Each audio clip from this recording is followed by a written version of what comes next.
और इस बीच एक और बड़ा अपडेट, जो आरजेडी संसदीय बोर्ड की बैठक है आज, लालू यादव बैठक की अध्यक्षता करते हुए नजर आएंगे। लालू के आवास पर यह बैठक होगी।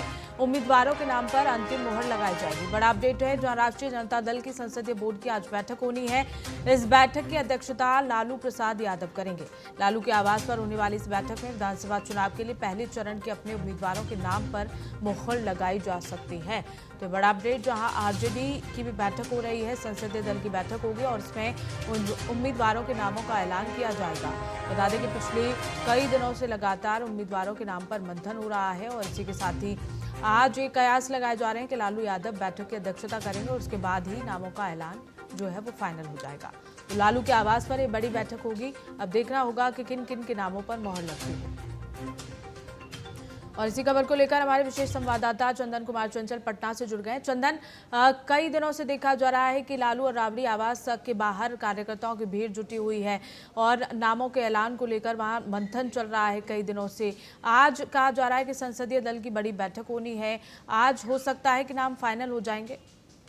बिल्कुल पूनम, आपको बता दें कि राष्ट्रीय जनता दल के संसदीय बोर्ड की बैठक आज बुलाई गई है। हालांकि आपको बता दें कल भी एक संसदीय दल की बैठक बुलाई गई थी जिसमें तमाम राजद के बड़े जो नेता थे वो शामिल हुए थे। लेकिन आपातकालीन स्थिति में आज बड़ी बैठक बुलाई गई है। जिस तरह से आपको मालूम होगा कि देखिए चुनाव की जो तारीख है बहुत नजदीक आ गया है। ऐसे में सीट शेयरिंग को लेकर के जिन लोगों के अंदर जिस तरह से अभी भी बात नहीं बनी है, अब तक सीट की घोषणा नहीं हो पाई है, उसको लेकर के ये बड़ी बैठक बुलाई गई है। हालांकि आपको बता दें कि राष्ट्रीय जनता दल के जो अध्यक्ष सुप्रीमो है लालू प्रसाद यादव की अध्यक्षता में इस बैठक को बुलाई गई है, जिसमें लालू प्रसाद यादव रहेंगे। इसके साथ ही तेजस्वी यादव रहेंगे, अब्दुल बारी सिद्दीकी समेत आलोक मेहता और भोला यादव जो लालू प्रसाद यादव के काफी करीबी नेता माना जाता है। तमाम जो बड़े नेता है उस इस बैठक में शामिल होने वाला है और इस पर चर्चा की जाएगी कि आखिर अंदर खाने में जो चल रहा है, जिस तरह से सीट शेयरिंग को लेकर के और जो उनके दल के और साथी है जिस तरह से दबाव बना रहा है, उसी को लेकर के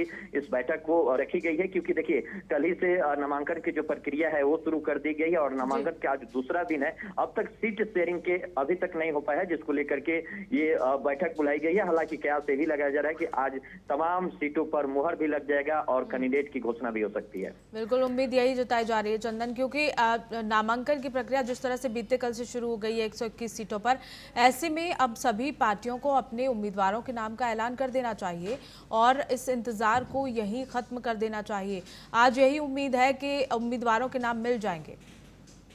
बिल्कुल, देखिए जिस तरह से पूनम उम्मीदवारों को लेकर के चर्चा का विषय बना था और जिस तरह से आप देखे होंगे कि कांग्रेस एक तरफ से दबाव बना रहा है तो दूसरी तरफ से मुकेश सहनी की पार्टी विकासशील इंसान के वीआईपी पार्टी भी दबाव बना रहा है। जिन्होंने कह रहे हैं कि देखिए सरकार जैसे बनेगी तो उसमें उप मुख्यमंत्री हमको बनाना है। उसी को लेकर के देखिए जो कल बैठक हुआ उसमें यह भी निर्णय लिया गया कि एक जो उप मुख्यमंत्री होंगे कांग्रेस के होंगे, एक जो होंगे वीआईपी से होंगे।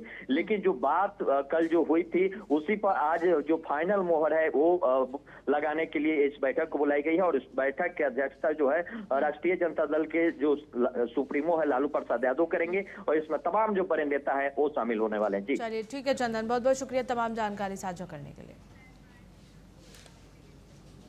खबरों में आगे बढ़ेंगे। चुनाव आयोग, इलेक्शन कमीशन बिहार के बाद अब देश भर में phase wise special intensive revision यानी एसआईआर करवाएगा। देश में एसआईआर की शुरुआत उन राज्यों से होगी जहां अगले साल 2026 में विधानसभा चुनाव होने हैं।